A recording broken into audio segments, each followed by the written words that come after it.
नमस्कार। मैं संजय कुमार। अभी मैं खटोरा पर हूँ और अभी आप देख रहे हैं कि यहाँ पर जो है वन विभाग के भी पदाधिकारी सब पहुँचे हुए हैं। यहाँ पर जो विदेशी पक्षियाँ आती है उनको देखने के लिए यहाँ पर कि क्या उनका है, कितना आए हुए हैं। और ये नवंबर से प्रारंभ होती है और 20 मार्च तक यहाँ पर पक्षियाँ रहती है। उन्हीं को देखने के लिए यहाँ पर डीएफओ साहब आए हुए हैं।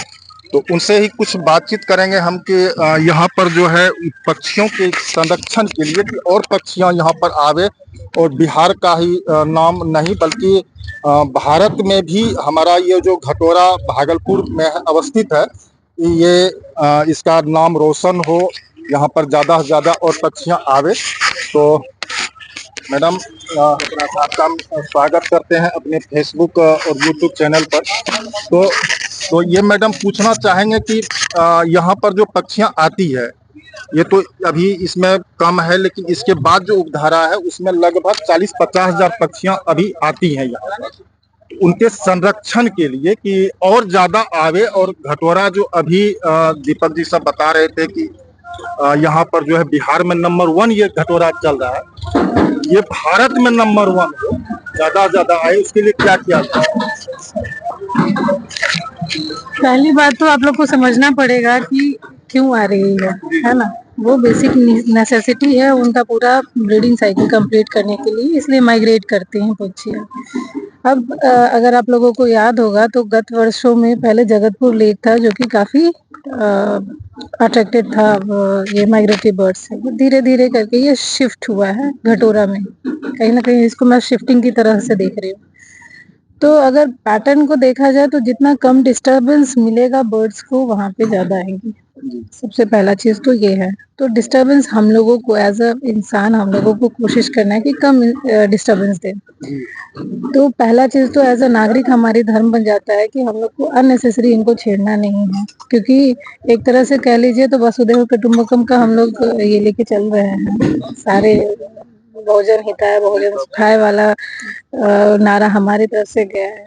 तो ये हम लोग इंसान के तौर पे ही छोड़ देते हैं, बट पक्षी भी वो वसुधैव कुटुंबकम के पार्ट हैं जो कि यहाँ पे आके और एक हिस्सा बना रही हैं और एक अपना यहाँ पे इम्पोर्टेंट क्षण बिता के जा रही हैं। तो अब जहाँ तक कि वन विभाग की बात करूँ मैं, हम लोग यहाँ पे प्री सेंसस के लिए आए हैं, एशियन वाटर बर्ड सेंसस के, जो कि 2024-25 का पहला सेंसस हो रहा है।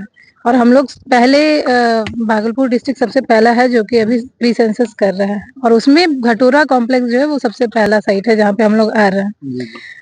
तो इसी से समझ सकते हैं कि इसका कितना इम्पोर्टेंस है कि यहाँ पे सारे वन परिवार मौजूद हैं, दीपक जी मौजूद हैं और मुखिया जी, बाकी लोग मौजूद हैं यहाँ पे। पहले गत वर्षों में यहाँ पे इंफॉर्मेशन मिली है हंटिंग की भी, जिसपे हम लोग कंटिन्यूअस विजिल रखे हुए हैं। एक प्रावधान है हमारा वेटलैंड मित्र बनाने का। यहाँ के आसपास के लोगों को शपथ लेना होता है कि अगर हम देखते हैं कुछ वैसा तो हम इंफॉर्मेशन देंगे। इंफॉर्मेशन ही जरूरी है, बाकी हम लोग क्विक एक्शन लेने के लिए रेडी हैं।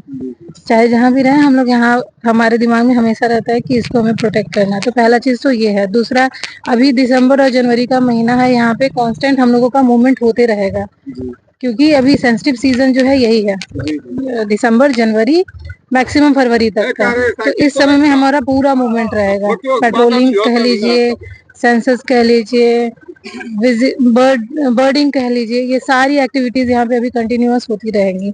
तो इससे भी एक रहेगा, लोगों को अवेयरनेस रहेगा कि नहीं भी यहाँ पे भी नहीं जाना है, अगर गए तो फिर पकड़े जाएंगे। और वैसे भी आप लोगों को मैं बता दूं, वाइल्ड लाइफ प्रोटेक्शन एक बहुत ही स्ट्रिक्ट एक्ट है। अगर हम लोग सिर्फ इसको भगाते भी है ना पक्षियों को, वो भी हंटिंग का पार्ट है। मर्डर समझते हैं, वाइल्ड लाइफ के केस में वो मर्डर हो जाता है। तो इसलिए ये इतना स्ट्रिक्ट एक्ट है और लोगों को ये पता रहना चाहिए कि हम लोग को इनको छेड़ना भी नहीं है। एक पत्थर मार देते हैं ना हम लोग खेल खेल में, अटखेली में, कि नहीं भाई भगा दो इनको, उड़ा के देखते हैं, नहीं, वो हंटिंग का केस बन जाएगा। तो ये चीजें धीरे धीरे लोगों को पता चलेंगी, जितना मूवमेंट होगा, जितना ये लोग खुद भी काफी प्रोफेशनल्स हैं और आइडेंटिफाई करते हैं, देखते हैं और उसके बाद फिर अवेयर करते हैं। साथ में वन विभाग की कंटिन्यूअस टीम लगी हुई है अवेयरनेस के लिए। तो मुझे लगता है कि इससे कहीं ना कहीं जितना हाँ लाभ मिलेगा, प्रोटेक्शन जितना बढ़ेगा, माइग्रेटरी बर्ड्स उतनी आएंगे। सो और बाकी यहाँ के जन जागरण से मेरा अनुरोध होगा कि इनको उस तरह से ही स्वागत करें जैसे अपने घर में रिश्तेदारों को स्वागत करते हैं। Thank you. तो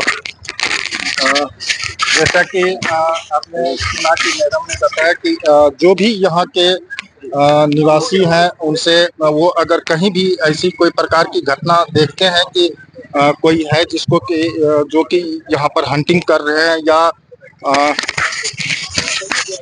कुछ भी प्रकार की अगर देखते हैं तो वो निश्चित रूप से वन विभाग को सूचना कर सकते हैं और वो तुरंत एक्शन लेने के लिए तैयार है ताकि यहाँ पर जो पक्षियाँ विदेशी पक्षियाँ जो हमारे मेहमान हैं यहाँ के उनको दिक्कत ना हो। तो बस आप लोग के साथ फिर से नया ब्लॉग लेकर के आऊँगा। बहुत बहुत धन्यवाद।